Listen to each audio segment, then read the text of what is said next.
Persyaratannya tayamum, diperbolehkannya orang tayamum kalau memang dia punya uzur, halangan, kesulitan dalam menggunakan air. Baik itu dia khawatir terhadap nyawanya atau dia khawatir kehilangan fungsi anggota badannya. Terkait dengan sesuatu yang menjadi uzur, termasuk di dalamnya, dia takut atas yang terjadi pada dirinya. Au ala malihi, atau khawatir atas hartanya. Min sarikin, dari pencuri, au gosibin, atau orang yang gosok. Nah ini ibrohnya nih teman-teman ya. Jadi ibadah itu tetap memperhatikan masalah nyawa, termasuk bahkan masalah harta. Padahal kan sholat penting ya. Wudhu untuk sholat kan berarti penting. Tapi itu bisa kalah dengan duit, loh bayangin aja tuh. Diperbolehkan kita tayamum. Paham maksudnya? Tuh, sampai segitunya. Jadi agama juga tetap memperhatikan masalah nyawa, masalah harta. Yang penting jangan sampai ninggalin ibadah, gitu aja intinya. Zaman sekarang kita berada di dalam dua kutub lah gitu ya. Yang satu orang terlalu ekstrim banget, kagak mau sholat, nggak mau ngaji, duit, mau nyari dunia aja. Lah di sisi lain, ada orang saking ibadahnya rajin, kagak mau kerja, kagak mau nyari duit. Nah tentu kita posisinya jangan sampai kayak begitu. Kita harus berada di tengah-tengah. Gimana caranya duit kita punya tanpa harus nyusahin orang, tapi ibadah juga dapet. Nah maksudnya ya, kenapa? Karena memang di dalam penjagaan Islam tadi yang saya sampaikan, kedua-duanya ada. Agama harus dijaga, nyawa termasuk harta ya, itu juga harus dijaga.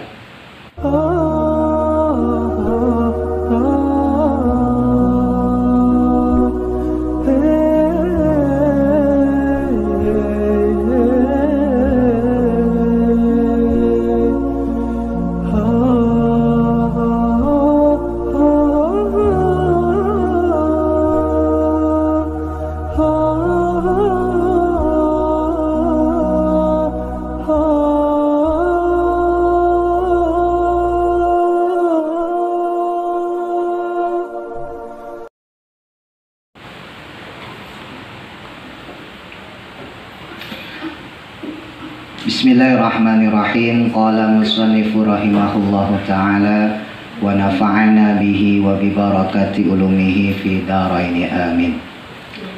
Faslun, adapun fasal selanjutnya. Fit tayamumi, dalam penjelasan tentang tayamum, menerangkan tentang tayamum. Wa fi ba'din nusakhil matni, dan itu pada sebagian naskah atau redaksi matan, ya matan lain maksudnya naskah lain. Nusakhi itu naskah. Nanti banyak lafaz-lafaz nusakhil matni itu maksudnya redaksi matan ya, naskah matan yang lain maksudnya. Karena Fathul Qorib ini banyak dicetak ya, jadi seringkali memang terdapat perbedaan penulisan ya. Makanya saya sendiri ini ada kitab ini ya, ini Fathul Qorib juga nih. Ini versi yang kecil-kecil ini. Ada lagi yang versi kitab kuning yang biasa kayak Al-Majalis Susaniyah itu yang tafsir Yasin, saya ada juga. Banyak lah saya punya Fathul Qorib, kurang lebih 8 kalau nggak salah. Belum termasuk PDF. PDF saya ada 5 kalau nggak salah. PDF-nya Fathul Qorib. Memang saya cek sendiri ada beberapa yang beda. Ya, tapi nggak apa-apa, inti sarinya sama. Cuman teksnya aja. Nah jadi pada sebagian naskah atau redaksi matan yang lain, taqdimu, mendahulukan. Ini berarti mubtada muakhir ya, khobarnya di depan. Wa fi ba'din nusakhil matni, itu tetap pada sebagian naskah atau redaksi matan, taqdimu, adapun mendahulukan, hadal fasli, akan fasal ini, alaladzi, atas sesuatu, maksudnya pasal, qoblahu, sebelumnya. Jadi kalau teman-teman nanti mungkin belajar Fathul Qorib yang lain ya, sama ustadz lain, sama guru lain, dengan kitab yang lain, nah mungkin pasal tayamum ini itu adanya di depan ya. Kalau kita kan kemarin wudhu terus mandi ya, baru tayamum. Nah, nanti ada di naskah kitab lain itu Ya, tayamum itu didahulukan. Ya, jadi habis wudhu baru tayamum baru mandi. Nah, kalau ini enggak, kalau di sini yang kita pelajarin enggak ya. Jadi habis mandi baru kemudian tayamum. Wa tayamumu, dan adapun tayamum, yang sama artinya seret aja. Tayamam, tayamum itu artinya tayamum sama ya. Tayamama, tayamumu itu sama artinya. Bedanya kalau tayamama berarti jadi fiil ya. Kalau tayamum berarti isimnya. Wa tayamumu, adapun tayamum, lugotan di dalam bahasa atau secara bahasa itu al-qasdu, menyengaja. Tayamum secara bahasa artinya adalah menyengaja. Wa syar'an, adapun pada syarak atau syariat, sedangkan di dalam syarak atau di dalam syariat itu isalu turabin, mendatangkan atau menyampaikan debu, tohurin yang suci mensucikan, lil wajhi kepada wajah. Yang pertama, wal yadaini, dan kedua tangan. Yang kedua, jadi kalau untuk tayamum anggotanya cuma dua, wajah sama tangan. Jadi nggak bisa kumur-kumur ya. Kumur-kumur kayak debu, ngebul kita kayak makan sabun. Badalan, halnya sebagai pengganti, an wuduin, dari berwudu. Jadi fungsi dari tayamum ya untuk menggantikan wudu. Wudu itu yang menyebabkan hadas kecil ya, sesuatu yang keluar dari kubul dan dubur, nah itu menyebabkan hadas kecil. Tidur, hilang akal ya, yang udah kita bahas. Maka andai kata nggak ada air, bisa diganti dengan tayamum. Terus yang kedua juga menggantikan auguslin atau mandi jinabat ya, mandi hadas besar. Ada orang misalnya perempuan haid, wah lah ini kagak ada air, gimana ya? Ya udah tayamum. Tayamumnya gimana? Masa guling-gulingan di debu? Enggak, ya cukup basuh muka, basuh tangan gitu. Au ghusli udwin, atau yang ketiga membasuh anggota badan. Udwin itu anggota, tapi maksudnya anggota badan ya. Au ghusli udwin, atau membasuh anggota badan, bisyara itu, dengan beberapa persyaratan. Jamak ya, mufradnya syartun, syarat. Jamaknya syara'id, makhsusatin, yang tertentu atau yang khusus.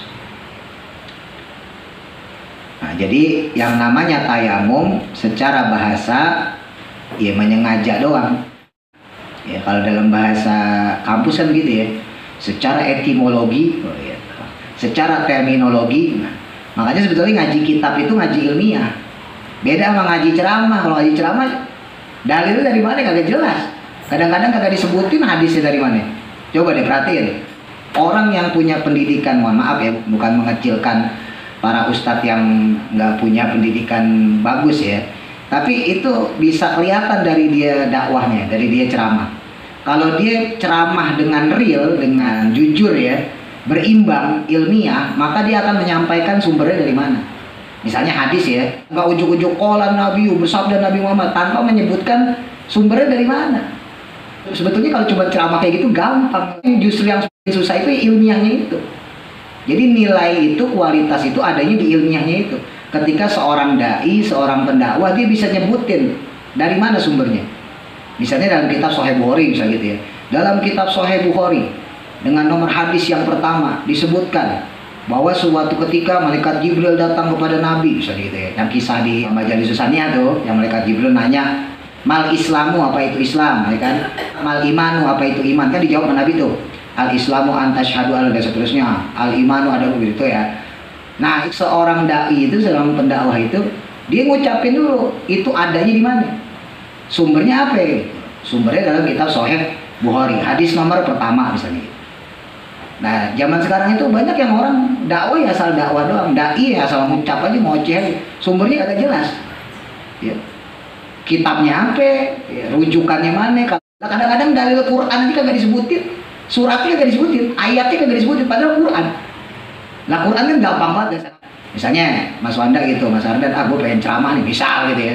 lomba ceramah, ya udah cari aja dalil. Saya mau nyampein dalil misalnya Al-Baqarah ayat 2 misalnya gitu. Zalikal kitabul la raiba fi, ya kan, wah gue nerangin Quran kan gampang kan. Itu aja nggak sedikit orang langsung aja Allah berfirman, wow, gini, nggak disebutin suratnya di mana, ayatnya di mana itu. Saya nggak bilang salah ya, tapi dalam segi ilmiah, dalam segi akademisi, kalau kita nih yang orang akademis, ya berhubung Mas Wanda kuliah ya kan, Mas Ardan, Buddha kan kuliah, Adit insya Allah mudah-mudahan antar Kaifa, Nabila, Mas Dani, yang mudah-mudahan bisa sampai bangku kuliah. Itu kalau dipakai buat presentasi, dicoret sama dosen, coba ya. Kamu ngomong dari mana sumbernya? Rujukannya, bukunya mana? Footnote-nya, ya enggak? Lah ini beda sama orang yang dia punya basic secara akademis ya. Akademis nggak berarti harus kuliah tuh Ustaz, enggak maksudnya. Tapi secara nalarnya, secara berpikirnya akademis. Dia jujur dalam menyampaikan gitu. Oh, saya dapatnya dari kitab Anu misalnya gitu ya. Oh, saya dapatnya dari hadis riwayat Imam Anu misalnya gitu. Kalau Quran ya berarti surah Anu, ayat Anu. Dia jujur. Nah itu yang mahal sebetulnya dalam segi penyampaian. Kalau cuma ngomong doang, bocah juga bisa, ya.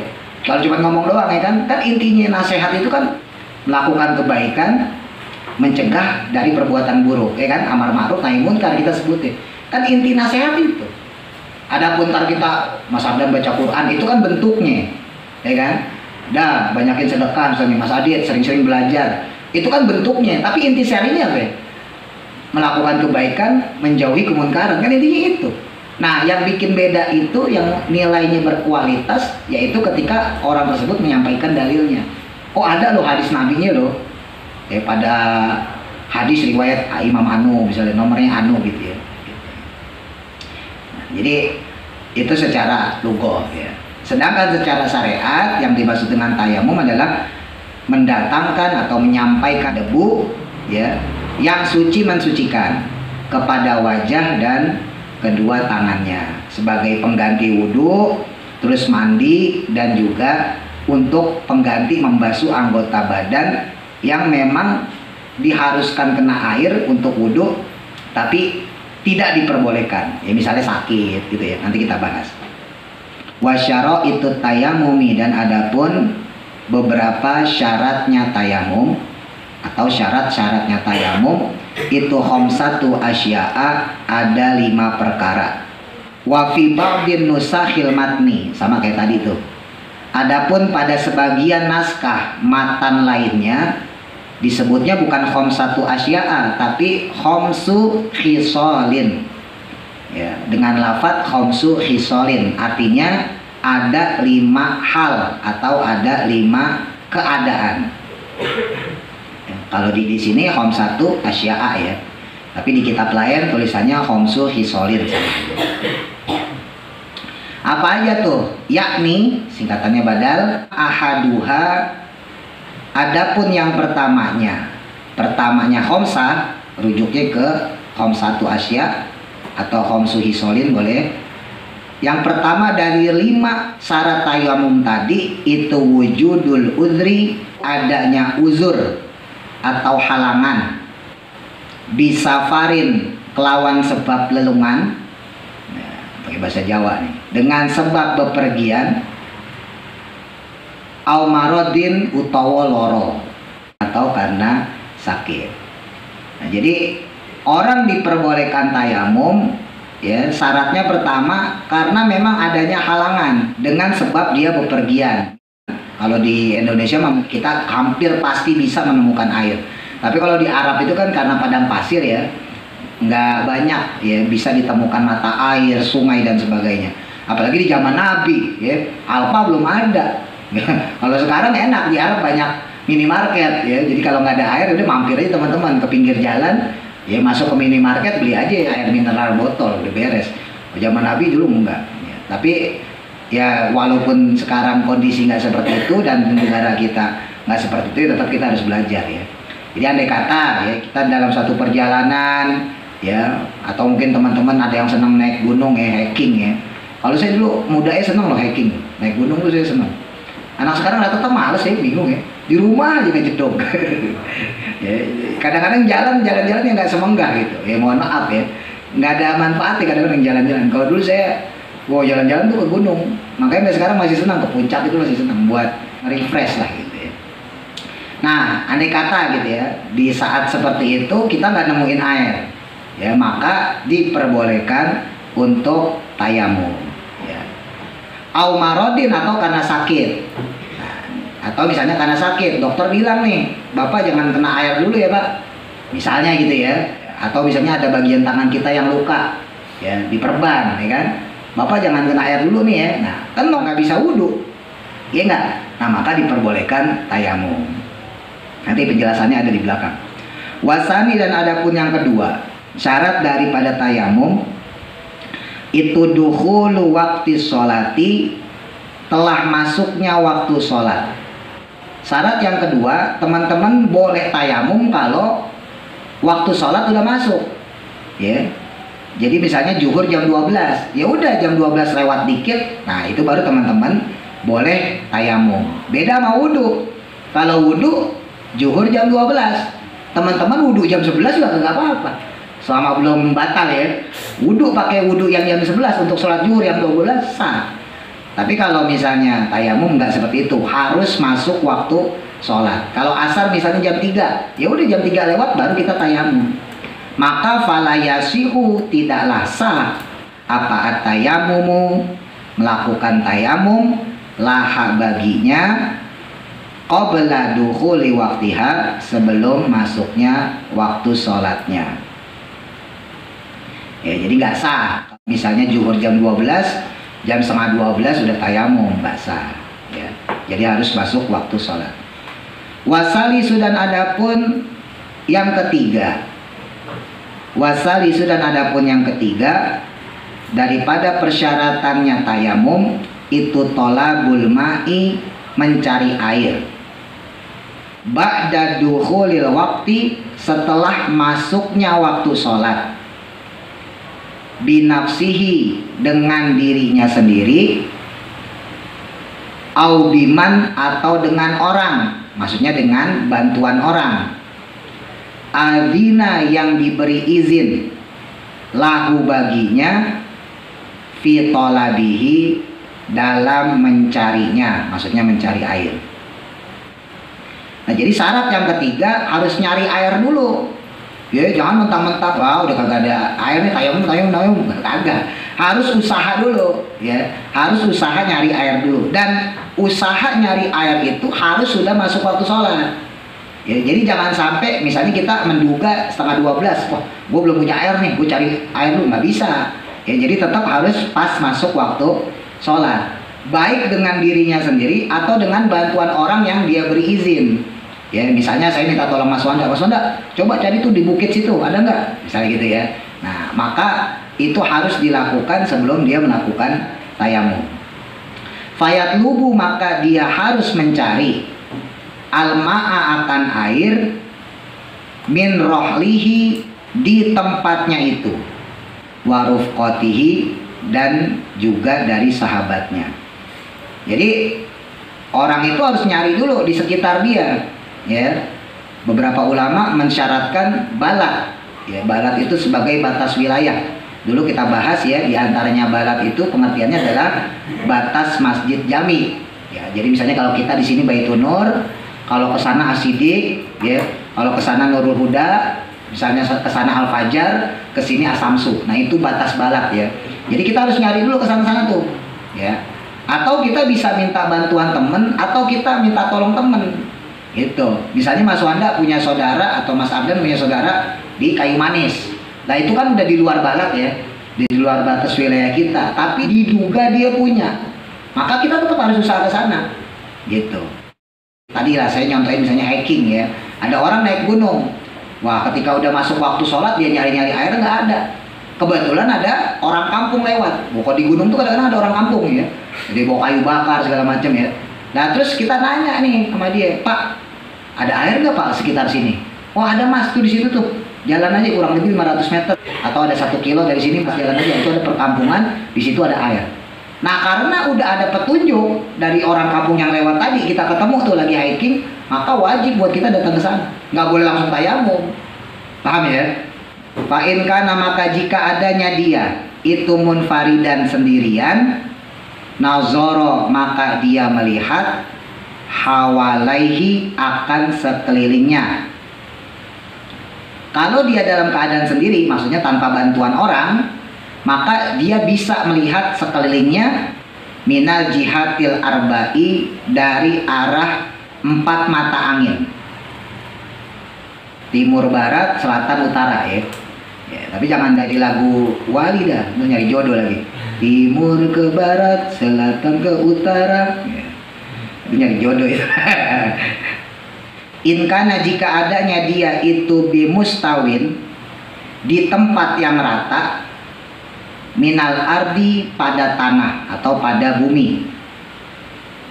Jadi kalau dia berada di tempat rata, jadi harus nyari dulu ya dari 4 penjuru ya, 4 arah mata angin, timur, barat, selatan, utara, atau gampangnya depan, belakang, kanan, kiri.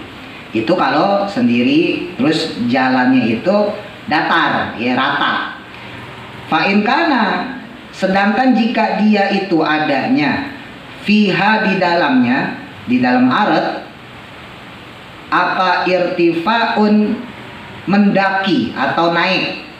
Kalau dia berada pada dataran yang mendaki atau naik, wan khifadun, dan menurun. Nah, ini kayak Ninja Hattori nih ya, jadi kalau medannya itu mendaki, menurun gitu ya, tarot dada maka berkelilinglah dia qadra nazorihi, sesuai jauh pandangannya atau sesuai jangkauan pandangannya. Nah, jadi kalau naik turun ya harus sesuai pandangannya semana jauhnya gitu. Nah, itu harus dicari. Titik. Warabi'u, dan adapun yang keempat, syarat daripada tayamum itu ta'adzurus ti'malihi, uzur kesulitan menggunakannya atau halangan kesulitan menggunakannya, ayil ma'i maksudnya air, maksudnya kesulitan dalam menggunakan air, bi an yakhofa, dengan sebab adanya kekhawatiran atau rasa takut, ministimalil ma'i, dengan menggunakan air, ala dhahabi nafsin, akan kehilangan nyawa, au manfaati udwin, atau kehilangan fungsi anggota badan. Jadi yang keempat, diperbolehkannya orang tayamum kalau memang dia punya uzur ya, halangan. Dalam hal ini maksudnya kesulitan dalam menggunakan air, baik itu dia khawatir terhadap nyawanya atau dia khawatir kehilangan fungsi anggota badannya ya. Jadi misalnya kalau kehilangan nyawa, wah itu ada tuh air ya. Di mana air tuh ada di dekat sungai, tapi sungainya ada buayanya. Repot ya kan, taruhannya nyawa berarti ya. Siapa yang mau wudhu sambil dipelototin buaya ya kan? Nah, buaya darat tadi kagak doyan, apalagi buaya beneran ya. Atau kehilangan fungsi anggota badan ya, misalnya tadi tuh ya, bapak jangan sampai nih kena air nih ya, luka bapak ntar nggak sembuh atau borok atau infeksi. Nah berarti kan kalau sampai kena air berarti akan kehilangan fungsi anggota badan itu ya, karena otomatis tangannya semakin parah lukanya. Contohnya seperti itu. Maka wayadkhulu, dakhala yadkhulu itu masuk, tapi di sini termasuk. Wayadkhulu, dan termasuk fil udri, dalam uzur. Termasuk kategori uzur ya, halangan, itu mah perkara ya, maksudnya kondisi, laukana yang jika adanya dia itu bikurbihi, dekatnya apa maun air, wa khofa, tapi dia takut. Ada nih air deket nih, tapi dia takut. Lau kosodahu, jika sengaja mengambilnya, kalau dia menyengaja nih ambil deh gitu ya, maka dia takut ala nafsihi, atas yang terjadi pada dirinya. Min sabu'in, misalnya berupa hewan buas, au aduwin, atau adanya musuh.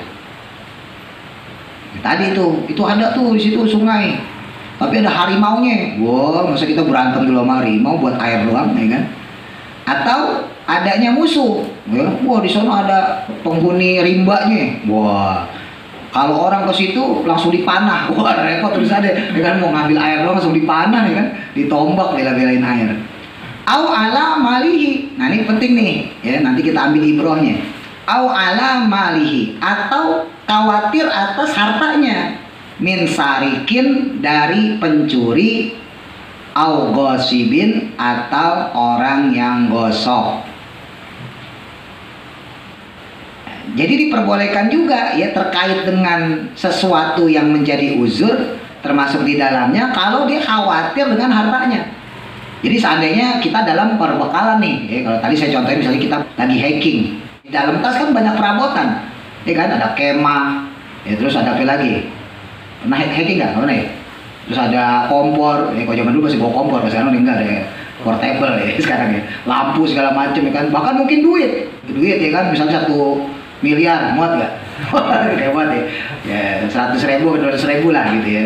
Nah, ini duitnya duit nyawa nih, ibaratnya nih. Wah, ini kalau diambil orang nggak bisa pulang, bahaya itu. Jadi orang gunung kita, ya. Nah, di situ ada air, ya. Tapi karena tempatnya sulit gitu, ya, saya harus ninggalin ransel ini, padahal ransel ini isinya harta benda saya. Nah, kalau saya ke sana, takutnya ransel dicuri, maka boleh bagi dia untuk tayamum. Nah, ini ibrohnya nih, teman-teman, ya. Jadi ibadah itu tetap memperhatikan masalah nyawa, termasuk bahkan masalah harta, ya. Jadi hati-hati. Kalau saya ceramahin atau ngaji ke bapak-bapak, ibu-ibu yang udah sepuh, ya, saya sering ngasih motivasinya, ya, sesuai dengan usia beliau-beliau, ya, karena udah sepuh, ya kan, dari 50 60, udah saya kasih motivasinya, ya udah banyakin ibadah, ya kan, jangan nyari-nyari dunia mulu gitu. Itu buat orang yang sepuh, ya. Kalau buat teman-teman jangan, ya. Duit cari yang banyak, karena agama aja untuk masalah ibadah itu masih memperhatikan masalah duit. Ya jelas loh di sini loh. Padahal kan sholat penting, ya. Wudhu untuk sholat kan berarti penting, tapi itu bisa kalah dengan punya duit, loh, bayangin aja tuh. Diperbolehkan kita tayamum. Paham maksudnya, ya? Tuh, sampai segitunya. Jadi agama juga tetap memperhatikan masalah nyawa, masalah harta. Gitu. Yang penting jangan sampai ninggalin ibadah, gitu aja intinya. Ya, makanya dulu pernah saya sampaikan, di antara urutannya penjagaan diri dalam Islam, ya, pertama hifzuddin, ya kan, menjaga agama. Yang kedua hifzun nafas, menjaga diri. Ya kan, dalam madzhab Hanafi balik, hifzun nafas yang pertama, menjaga nyawa dulu, menjaga diri dulu, jangan sampai mati. Baru kemudian hifzuddin, menjaga agama. Alasan beliau, nggak mungkin orang bisa menjaga agama kalau dia sendiri meninggal, kan begitu. Tapi kalau di madzhab jumhur, ya, termasuk madzhab kita, madzhab Syafi'i, hifzuddin yang pertama, ya, menjaga agama yang pertama, baru kemudian hifzun nafas, menjaga nyawa. Nah, termasuk di dalamnya, dalam penjagaan tadi adalah hifzul akal, terus hifzul mal, menjaga akal, terus menjaga harta. Jadi jangan salah. Zaman sekarang kita berada di dalam dua kutub lah gitu, ya. Yang satu orang terlalu ekstrim banget, kagak mau sholat, nggak mau ngaji, duit, mau nyari dunia aja. Lah di sisi lain ada orang saking ibadahnya rajin, kagak mau kerja, kagak mau nyari duit.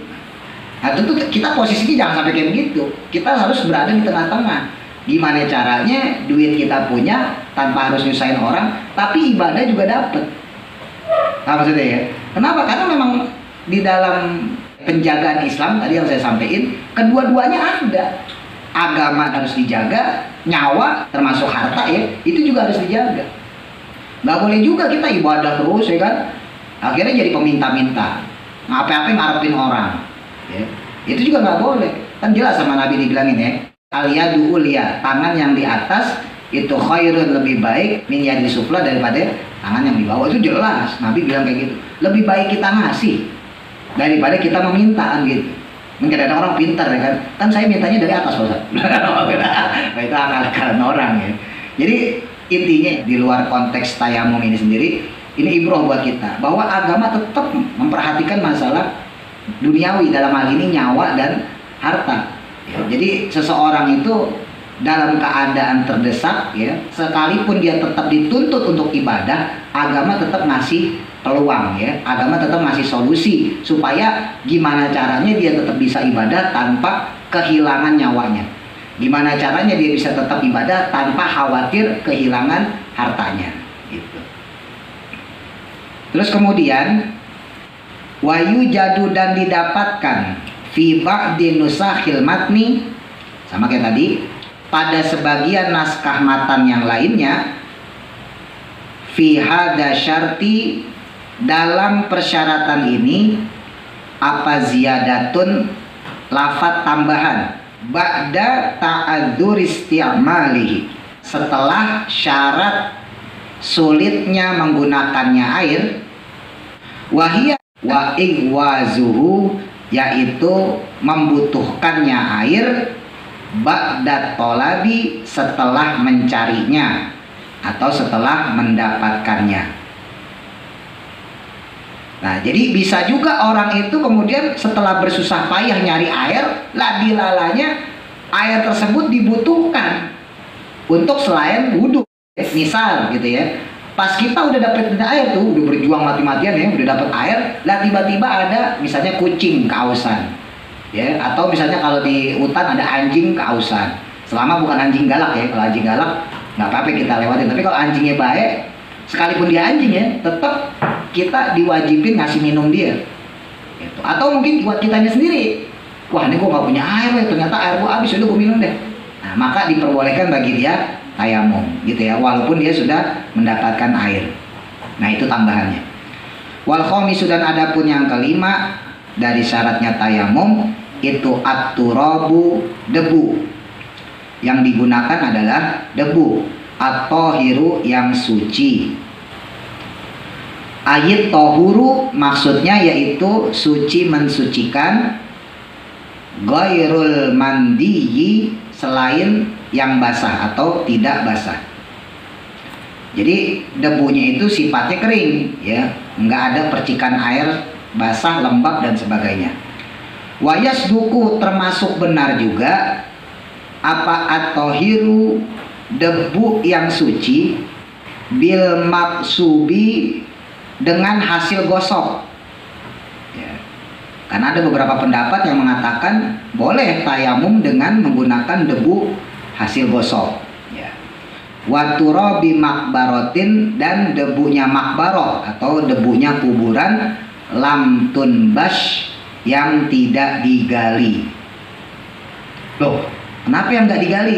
Iya, kalau yang digali otomatis basah, karena kuburan itu baik kuburan kita ya ataupun kuburan di Arab ya, yang padang pasir itu lembab teman-teman. Sesuatu yang lembab itu kan pasti gampang digali, iya nggak? Iya, ketika ada tanah yang bisa digali, bisa dipastikan itu tanahnya lembab. Kalau di padang pasir, kalau di Arab memang sengaja dikasih air supaya gampang ya. Kalau sama kan batu-batu, ya kan, kerikil-kerikil.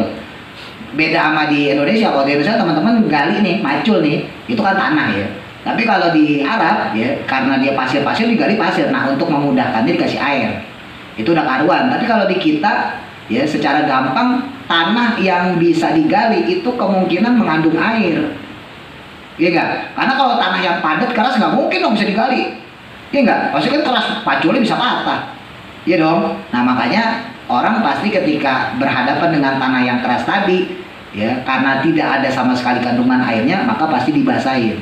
Makanya di sini disebutin ya, termasuk adalah tanah kuburan ya. Andai kata ada orang habis gali kubur gitu ya, tapi udah lama banget, nah kan kering tuh, nah itu boleh.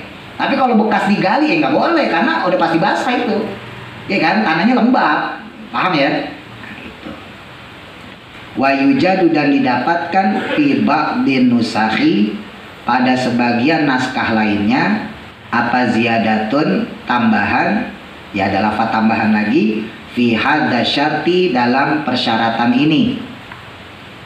Wahya, yaitu maksudnya lafaz tambahan tadi, ziyadah tadi, itu lahu gubarun, lahu baginya atau memiliki dia itu tanah tersebut maksudnya ya, yang dipakai buat tayamum, gubarun, debu yang kering.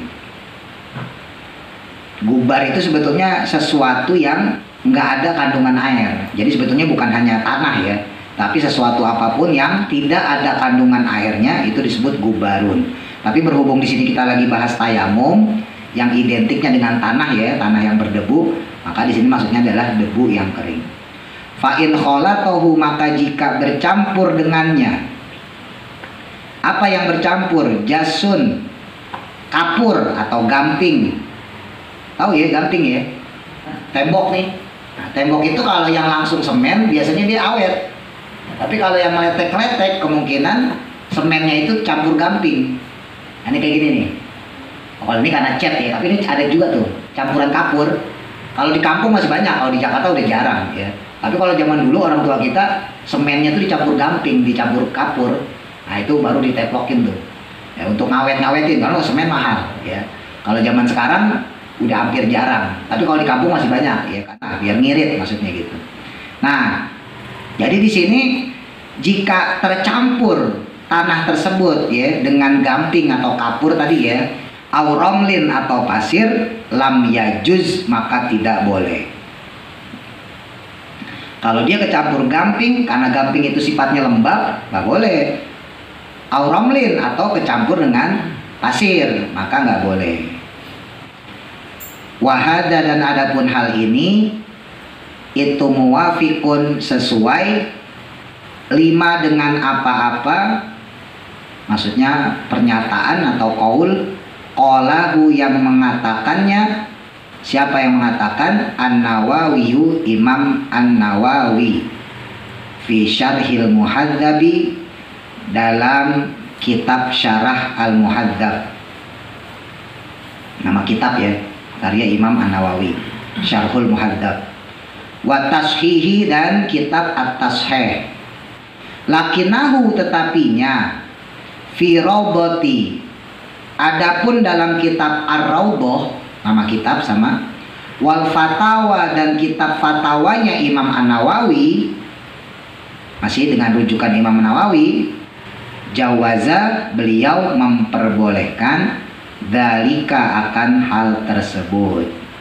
Jadi ini khilafiyah ya. Kalau di kitab Ar-Raudhah dan Fatawa ya, Fatawa itu kumpulan ya. Jadi ada kitab Fatawa Nawawi, itu kumpulan fatwa-fatwanya Imam An-Nawawi, atau kitab Ar-Raudhah ya, nama panjangnya Raudhatul Thalibin. Itu juga kitabnya Imam An-Nawawi. Itu di situ disebutin diperbolehkan. Ya, kalau yang tadi kalau pakai Syarah Muhadzab ya, atau kitab Tashih itu nggak boleh. Tapi kalau kitab yang Ar-Raudhah dan Fatawa diperbolehkan. Nah, kalau yang saya telusuri sendiri ya teman-teman, secara umum memang kalau yang bercampur dengan jasun, gamping, kapur itu mayoritas ulama nggak memperbolehkan, karena tadi balik lagi ilatnya adalah ada kandungan air di situ, lembab.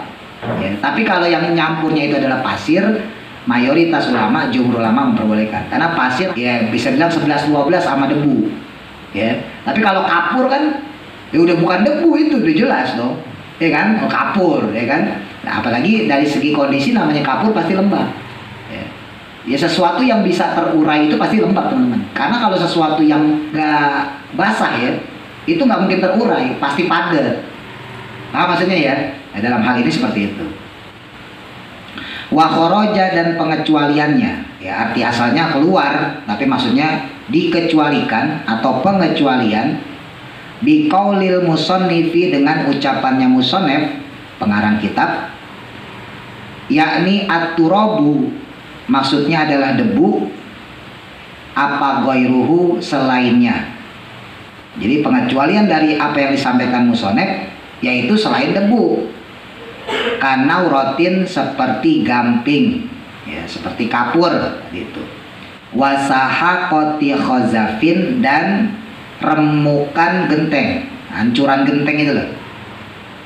Loh kalau asbes gimana? Termasuk. Ya, loh kenapa genteng asbes termasuk media yang nggak bisa kita pakai tayamum? Kan dia dibikin dari bentukan ya. Namanya dari bentukan pasti mengandung air. Paham maksudnya ya? Nah jadi ilatnya ke situ lagi sama. Ya, karena kalau pasir beneran yang berdebu atau tanah beneran yang berdebu, tentunya nggak mungkin bisa dibentuk. Gimana ceritanya?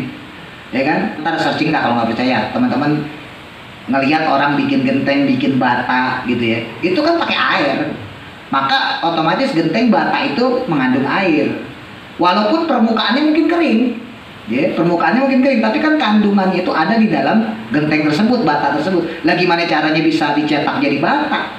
Genteng dicetak kan dari tanah, ya kan? Gimana caranya bisa dicetak kalau kagak ada airnya? Ya mau pakai tangan begitu, lu kagak bisa, gitu ya. Jadi di sini termasuk pengecualiannya adalah media yang seperti itu. Wa khoroja, dan juga pengecualian bitohiri dengan debu yang suci. Apa an najasu, debu najis. Jelas. Pengecualian dari debu yang boleh dipakai, yaitu debu yang suci mensucikan, maka nggak diperbolehkan debu yang najis. Wa amat turabu, dan adapun debu yang suci al musta'malu, yang telah terpakai atau digunakan bersuci maksudnya, falayasihu, maka tidak sah apa at-tayammumu, melakukan tayamum bihi dengannya. Saya ulang-ulang biar teman-teman nggak bingung ya. Jadi untuk tayamum itu dia cuma dua ya, nanti penjelasannya di fardunya ya, ini saya kasih reviewnya aja lah, saya kasih bocorannya ya. Jadi tayamum itu anggotanya cuma dua, beda sama wudhu ya. Kalau wudhu anggota wajibnya berapa? 4 ya. Nah yang wajib kalau wudhu cuma 4 tuh anggotanya ya, muka, terus kedua tangan sampai sikut, sebagian kepala, terus kaki. Nah, kalau yang lain yang sunnah ya, kumur-kumur sunnah, menghisap air ke dalam hidung dan mengeluarkannya sunnah ya, membasuh kedua telinga sunnah, membasuh tengkuk sunnah. Nah kalau tayamum enggak, tayamum cuma 2, muka sama kedua tangan. Makanya tadi disebutin termasuk diantaranya yang memperbolehkan seseorang itu tayamum kalau dia punya kelemahan atau khawatir, takut anggota badannya itu kehilangan fungsi ya, dalam hari ini sakit maksudnya.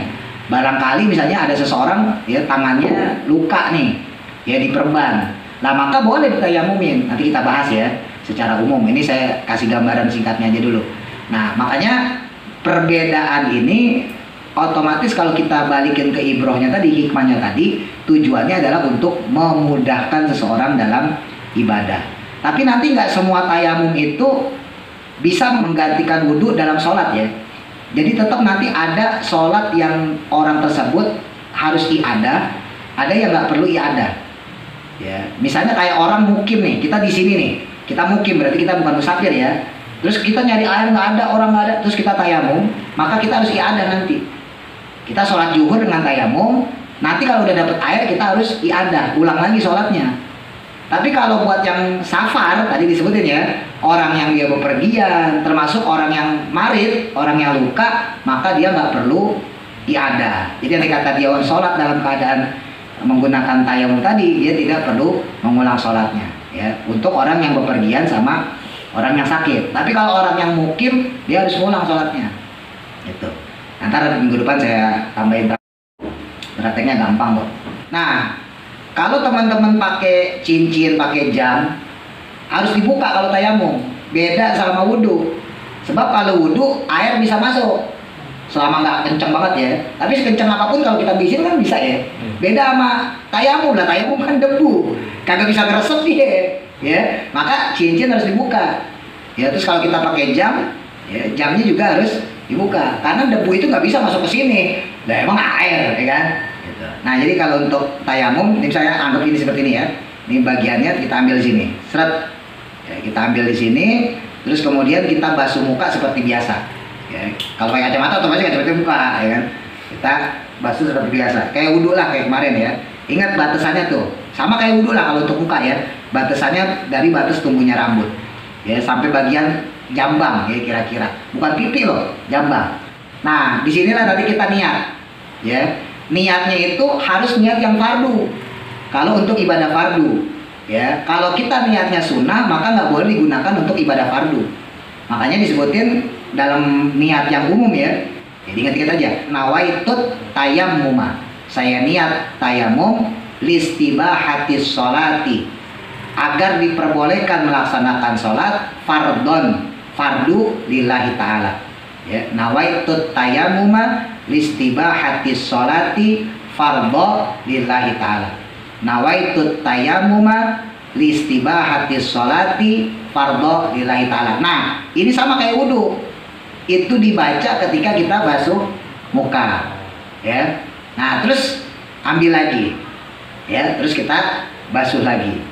Nah, tadi di sini sebutin harus menggunakan debu yang suci mensucikan. Ya sama kayak air. Berarti kalau wudhu air yang basuh nih emang masih suci nih. Tapi mustakmal dia, nggak boleh dipungut lagi terus nggak boleh ya. Sama debu juga begitu. Jadi ketika debunya udah mulai jatuh nih berauran, nggak boleh kita gitu ya. Nggak boleh. Ya, jadi biarin debunya. Jadi kita harus ambil yang baru lagi. Jadi nggak boleh kita tandamin debunya gitu. Paham maksudnya ya? Jadi yang dimaksud mustakmal di situ bukan tempat ininya nggak masalah. Nah, setelah muka baru kemudian tangan. Ingat, untuk tayamum cuma dua, muka sama tangan. Ambil, nah kemudian, nah ini perhatikan yang agak sulit dulu kalau saya. Ya, dulu sih udah pernah saya contohin ya. Masih ingat nggak? Coba Mas Anda masih ingat nggak? Ya ini harus paham. Kali kita ya punya teman sakit ya kan. Nah terus dia pengen sholat, lah kita udah tahu caranya, buat buka ajarin tayamum. Wih hebat juga lu, gitu kan. Jadi ya, ketika kita ambil ini dibagi dua, ya telapak bagian atas sama bagian perut ya, saya nyebutin perut ya, bagian perut tangan. Ya jadi bagian atas nih telapak atas sama bagian perut sama, ya. Sama dalam hal wudhu ya dengan tayamum disunahkan kanan dulu. Makanya yang digunakan berarti otomatis kiri ya. Kiri yang digunakan untuk mengusap yang kanan. Nah, perhatikan nih bagian ini jangan sampai kesentuh. Karena ini ibaratnya air ini. Kalau disentuh jadi mustakmal. Ya, jadi setelah ambil ini, nah ini jangan disentuh. Ambil nih di sini. Perhatikan itu. Jadi bagian telapak ini nggak kena. Yang kita pakai yang ini dulu. Ya, paham ya? Nah, jadi yang kita pakai adalah bagian yang ini. Jadi bagian atas ketemu atas. Jadi jangan begini. Ya, begini nih posisinya. Kelihatan ya? Nah, jadi pas kita basuh nih, seret. Nah, ini basuh terus. Ini aman nih ya, ingat nih. Bagian dalamnya, bagian perutnya telapak tangan aman ya. Terus, nah nanti pas sampai sikut, nah ini baru. Nah, tapi ini jangan sampai kena nih. Ini juga, ini kan ada nih. Hati-hati, jangan sampai kena ya. Jadi batasi pergelangan ini. Nah ini kan bakal kita pakai buat ini. Kalau begini ya habis mustakmal. Paham maksudnya ya? Nah, coba nih. Hati-hati di sini ya. Nah, jadi di sini pokoknya ini harus suci nih. Bagian ini harus suci ya. Jangan sampai mustakmal. Sini ya. Nah, ini kan terus nih ya. Sini kan terus ya. Nah, ini terus nih. Nah, baru ke sini nah tekuk. Jadi setelah bagian ini baru bagian ini. Tep. Nah, baru. Ini kan di sini. Ya, seret. Nah, ini gantian sekarang. Nah, ingat nih bagian ini, bagian dalam. Ya, jangan sampai kena. Jadi yang kita kenain yang ini dulu. Ya, seret sampai sini. Nah, baru dibalik, seret. Nah, seret. Jadi ada caranya juga. Tapi boleh juga kalau di kitab Ar-Raudhah tadi disebutin ya, Imam An-Nawawi, itu boleh langsung dikelilingin. Jadi bisa gini. Yang penting jangan kena ininya ya.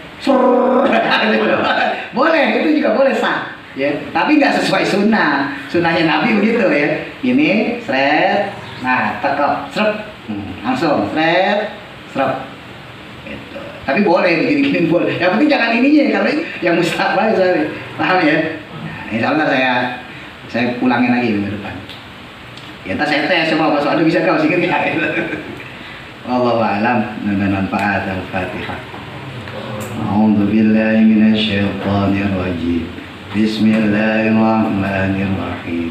Alhamdulillahirabbil alamin.